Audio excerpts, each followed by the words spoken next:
All right, hey guys, how's it going today?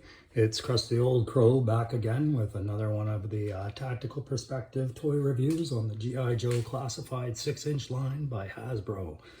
And today we're going to have a look at the Tiger Force release of Recondp, who I was mentioning in an earlier video was one of the trifecta, the holy trinity of my reconnaissance must-haves in my collection. That included Breaker, Stalker, and this guy, Recondp. Now you'll notice he is the Tiger Force release because they have not yet done a classic khakis release like the original 84 or 85 release that we all knew as kids.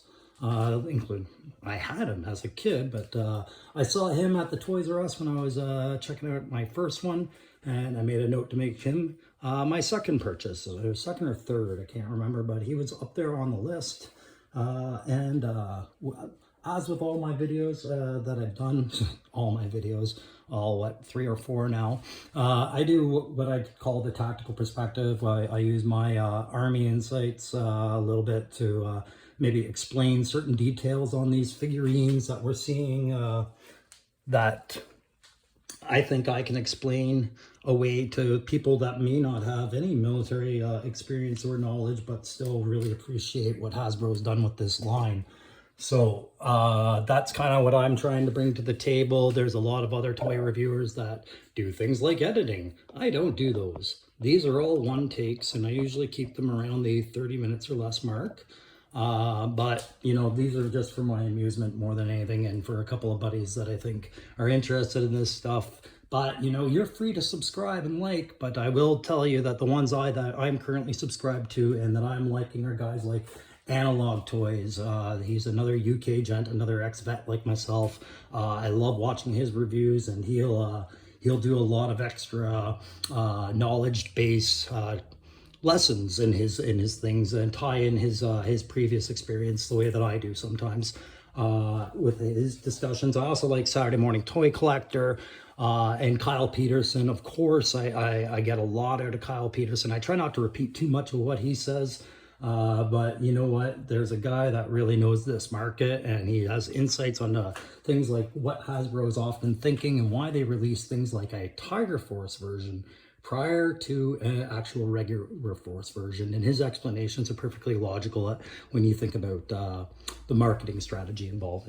But I digress. As I go through the video, like I said, I'll be going head to toe like a military inspection, pointing out the things that I like, dislike, points to sustain, points to improve for Hasbro, and just as a collector, possibly giving you some of the odd, for those of you that do conversion ideas and things like that, things you can do to make your character just a little bit more custom for yourself.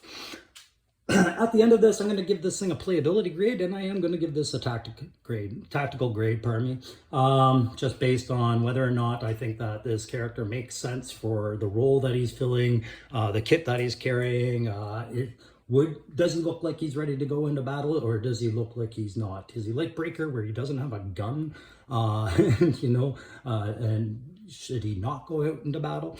No, things like that. But anyways, I'll give that a grade, and I'll tell you right now, I haven't really seen that many that get a poor grade, because even if they don't make tactical sense, I have a high amount of respect for the design and the creativity behind some of the other characters that, you know, especially a lot of the Cobra characters that you'd be like, yeah, that's got no business being on the modern battlefield, but yet Hasbro seems to make it work. Okay, so going into this, right off the bat, I'm going to go with the head, right? So let's start with this hat, which at first, sorry. I should explain also that these things don't come with stands when you buy them. You have to buy your own stands. There's a lot of good ones out there. I just got the ones that I could pick up affordably where I got my figure. He's just going to take a break and lean into this a bit. All right, so I said I was going to talk about the hat first. At first, I thought that Daniel Leclerc, which is this guy's actual name, was perhaps an Australian or South African forces fighter, maybe a game warden or something like that. I didn't know a whole lot about the character. I just knew that I had him as a kid, and I couldn't remember what the file card had said. You know, I'm almost 50 now. I can only retain so much. But I do know that he was a jungle trooper and his second specialization was intelligence. So, you know, he was another recce guy, a lot like what I enjoyed most about my trade. He was sneaking around in the bush and gathering information on the enemy. All right. With a nickname like Recondp, you know, he actually fits the name. So the hat was the thing that made me think that maybe he was Australian or South African, but when you look him up, no, he just graduated a jungle warfare course and he's American, I believe. So I'm just gonna show you guys the hat here really quick. So it fits perfectly on his head. That's not gonna work, is it? Do this without dropping it. Fits perfectly on his head. And it is a nice little reconnaissance peak cap, like cavalry type style hat. You know, he's got the brim pinned up, whatnot. This fits in his hand in a variety of different ways, but more importantly, it fits on his head. So we've covered the hat. We'll just put that off on the table, and then we're going to talk about the elephant in the room, which is Recondp and that power stash, as we discuss the head. So let's have a good look. You know, who does that make me think of? Eggo waffle, crispy, not an Eggo waffle. Delicious. That's just poor editing. No, this is who he reminds me of.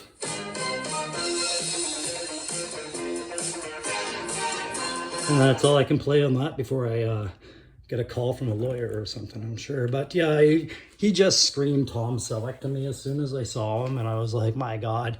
But they did an epic job with that mustache. Like, if you have a look here, it's got the curled up sides on there. You can see just a little touch of a mispaint where they didn't quite get all the mold, but that is a soup strainer to be proud of. That's a Wyatt Earp. That's a pride thing if you're a mustache person.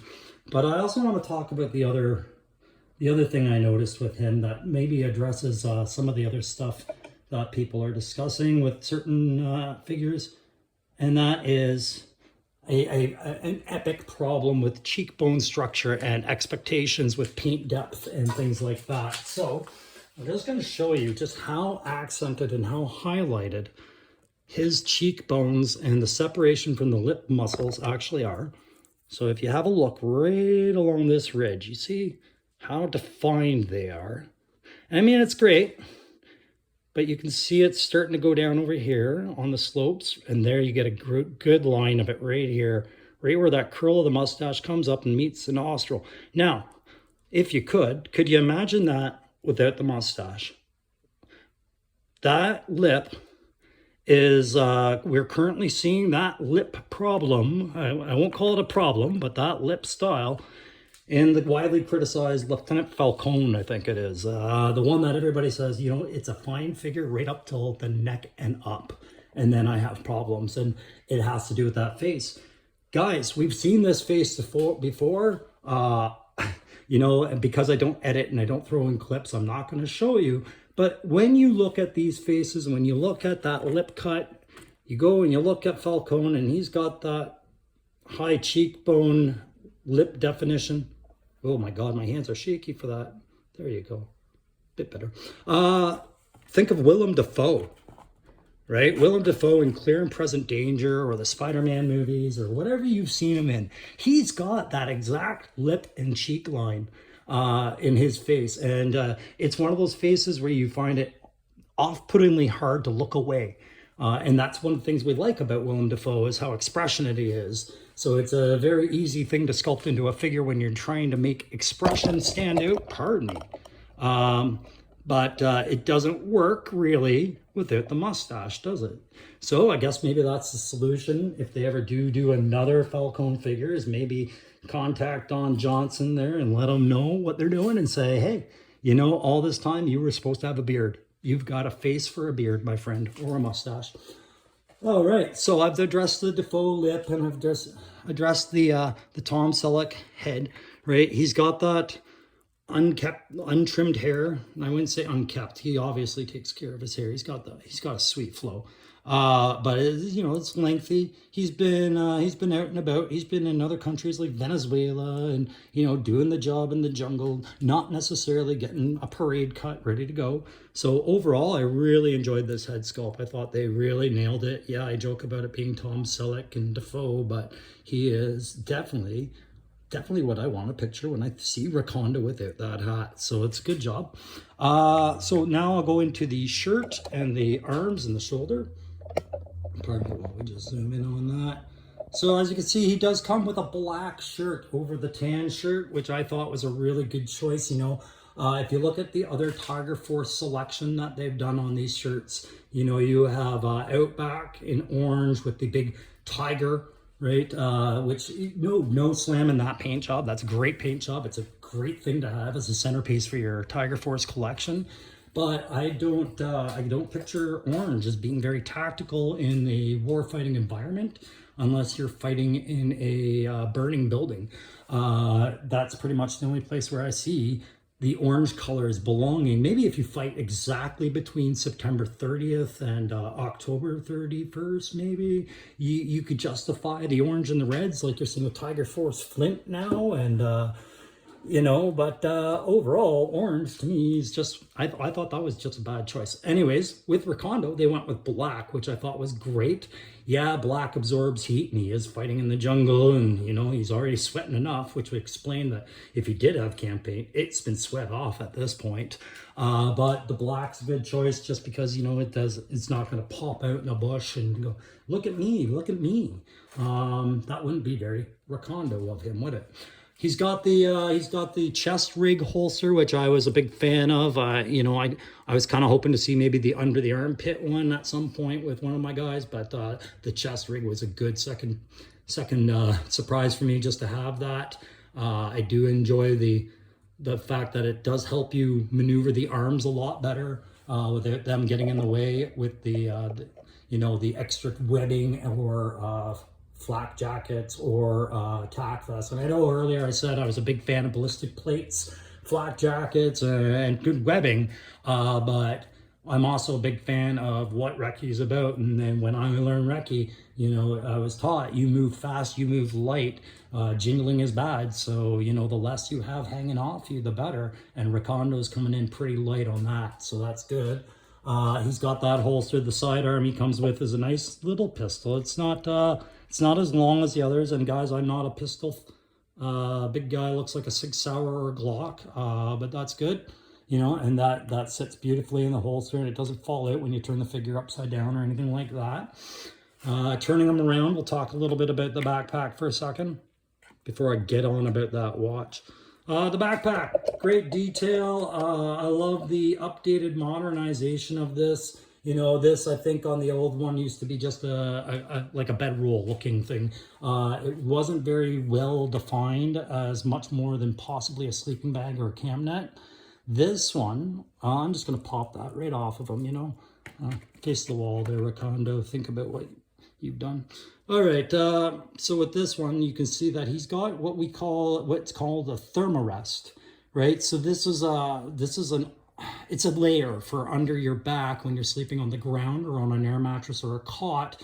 It's to compensate, a layer of insulation so you don't lose a lot of your body heat. It also has a little bit of padding. Like you can see, they're not very thick, but a lot of soldiers carry these. These are extremely lightweight and very durable, as in you can strap them down pretty hard, and they don't take. There's not a high demand put upon you as a soldier to include these on your rucksacks and packs if you're going out for more than 24 hours for sure.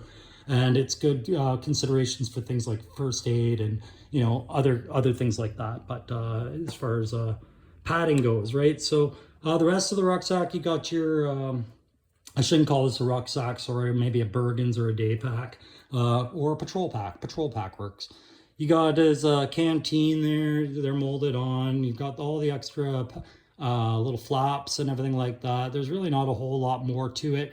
As I did with my gung ho, and I'll show it in a different video one day, some definition can definitely be given through these, through either washes, pencils, streakers. If you guys are into conversions, you can do a lot just to accent that a bit. So that we'll just put that backpack on the table and let Recondo sit back and turn back and face us as we get into this watch for a second. I mean, well, before I go into the watch, the belt buckle is the standard military plastic clip. You could turn that into metal with a proper marker, and there's this G.I. Joe communicator if you were wondering where they stashed that. I'm assuming that's his first aid kit or something. I'm hoping it's his first aid kit. Nobody marches out without. Extra mag pouches and possibly, you know, just a, it doesn't look, maybe that's his pistol mags. Oh no, there's his pistol mags. Just another standard accessory pouch. I'm sure is probably filled with bug repellent at this point. So the watch, you know, no problems with the watch at all. It's good. It's always good. Yeah, as a soldier, we were told before the cell phone era, you know, if you didn't have a watch, you weren't really doing your job. You need your watch, right? So that's how we coordinate and we synchronize and all that. So he's got his watch. I would have liked to have seen maybe a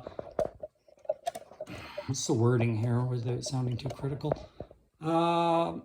Just a flap. I actually don't want to see the watch. I don't want to see the watch for a couple of reasons, right? So one, it's silver. We'll talk about these pants later, but silver catches light, silver glints. I'm not big on it. And two, a watch has a glass surface on it usually, or a plastic bubble, and in these arid and tropical climates, moisture collection through heat and all that would be an issue. What's the point of having a watch you can't read? So you'd probably want to cover that to keep it shady or whatever, or, you know, dry.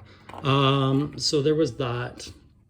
Not a big deal. Not a big deal at all. Just one of those things where I say tactically, I don't think I'd want a big silver watch hanging on my wrist. We'll go into the pants for a second because this is the Tiger Force detail. You had to have something on here that said Tiger Force.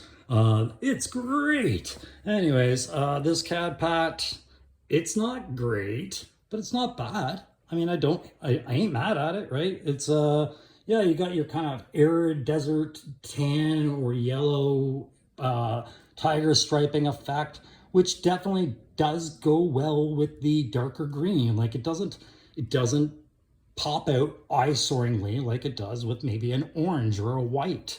Some other color they've used to describe Tiger Force in the past. They kept this one, you know, jungle recce guy. And I respect that. I would just maybe go one step further and say, you know, while I love Tiger Force, everybody loved Tiger Force, and I found Tiger Force impossible to get when I was a kid in my region. And I have all the respect for the creative properties. I would like to see variants of these camouflages that they have more modernized with the digicam attempt, like they're doing with, oh God, what's his name there?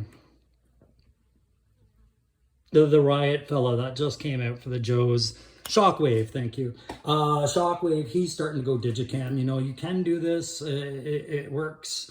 And I think that would have worked a lot more, especially with a Tiger Force rarity as a yellow on green camouflage pattern. Boots, no problems with the boots whatsoever. They're good boots. They're clearly jungle boots. They've got the extra padding, which I usually don't really like, but they look like, if you look at how they're done up on the side, that's realistic. They've got those sleeve protect, it goes down under the boot. This is to keep dry and keep bugs and other critters out of his boot, right? So that just goes around the back and it attaches in real life. These are real things. That's a great little add-on detail that makes sense on a jungle trooper. So you see this big thing, that's his knife sheath, guys. And I hear a lot of guys calling this a machete, and I think that's a mistake. You can classify it as a machete. He does have extra pouches, probably some nice steel polish or a kiwi cloth or something, and other little pouches on here. But let's talk about the knife that goes in that sheath. This is another reason why I thought he was Australian, guys, because he's got a Gurkha knife. And the Kiwis, who worked a lot with us in Afghanistan and whatnot, it's a Gurkha style knife, I guess. I wouldn't call it a Gurkha knife, but a Gurkha style knife. it is, I guess you can say it's a machete, but it's a Gurkha thing, right? So that was a little misleading for me trying to pick his nationality, but I loved the fact that he came with this. I couldn't think of a more jungle trooper thing than it, you know, to have a modern Gurkha kind of knife in there. And that fits very well into the sheath. You can see on the sheath, I don't know if this was a mistake with mine or if this was purposeful, but it looks like it was purposeful. They've left kind of a sloppy little ridge separation here, and that's just to compensate for how big and curved this is, right? So you can get it in and out of the sheath better without any tear. But I don't know if they intended it. Yeah, I think they probably intended it to stop right about there, and it does. But I'm wondering, you know, if that's what's the word? If that would lend to tearing if somebody wasn't aware of it, or they might think it was tearing if they weren't aware of it, I guess is what I'm trying to say. So yeah, we've done that. And guys, like I said, you know, overall, this figure really stood out to me as part of the holy trinity of the characters. And one of the things that really did it and kind of sealed the deal was his rifle. I'm going to show it to you guys. I don't know specifically which rifle this is. It kind of reminded me of my old C7A2 or my old C8A2, but it's not. I think this might be a, pardon me, I'm not getting a very good shot of that, so we'll just pan out a little bit and then move it up here. So there you go. Zoom in on that a bit. So I'm not sure which, if it's an FMAS or a Heckler and Koch or Remington or who makes this one, or if this is just a sci-fi design, but it's definitely based in a lot of realism, and it's got the scrim, okay, the scrim around the pistol grip and the hand grips on the front and part of the forestock of the rifle, the hand grips there, or the handrails. It's got it there, and it's in gray, which I thought was a brilliant choice for them to just go, you know what, we're not going to go with the yellow Tiger Force for that. We're not going to go with the green that would be expected. We're going to go with a urban type gray. It belongs in a forest setting just as much as everything else, in that it's an off-put color, which would be matching with tree bark and things like that. So it would be a good choice. I could see you wrapping your rifle on that to break up its shape when you're going out on a woodland or jungle patrol. The problem I did find with this rifle, guys, is this was part of the old original bubble wrapping, the bubble wrapping package, which I never did show you, but it was in this kind of a pack, right? So you can, and I do dig the art a lot. There's a lot of shout back to the old Apocalypse Now. It's got his Dragonfly, Tiger Force Dragonfly up there, right? And then he's down there in the bush. But it came in this pack, and it was in the bubble, and it worked. It worked pretty bad. And I don't think they could have avoided it too much because it's very thin, guys. It's a very thin rifle with the thin barrel and the thin buttstock, the retracting buttstock. See if that comes into focus better. My God, I'm doing terribly here. That made it very flimsy. I had to dip this in hot water. If you guys don't know about that, but I'm pretty sure most of you do at this point. Warped weapons aren't the end of the deal. You just put them in boiling hot water for 10 seconds, pull them out and run them under cold once you have it in the desired shape, and it should hold that shape. Lather, rinse, repeat, right? Just like shampoo, and it'll get corrected. You see Breaker over there. He was the guy I did the last review on, and he's just, you know, he's checking out the YouTube videos and checking out what that theme music was for Magnum PI. You know, I'm telling him he's not allowed to do any more of that stuff. We're gonna get sued. So we'll just jump into the grade for this guy. For the playability factor, I'm going to give him a B+. While I love the amount of kit, he is a kind of a heavier character, and I found him kind of stiff to pose. I'm sure I could work that in, but that mini issue with the rifle being flimsy kind of limits. Like, you can put it in the shoulder, you can have him in the aggressive firing stances and, you know, in low creep positions and things like that. But it tends to allow you to lend that buttstock, like lean that buttstock left or right, warp the rifle. It allows you to warp the rifle seamlessly just by posing it the wrong way. And that's a little tricky. You got to watch for that. But overall, tactically, I give this thing an A+, even with the Tiger Force variant. You know, I think they managed the Tiger Force camouflage input on this one beautifully. I think they avoided some mistakes that were easy to make with, you know, promoting that line.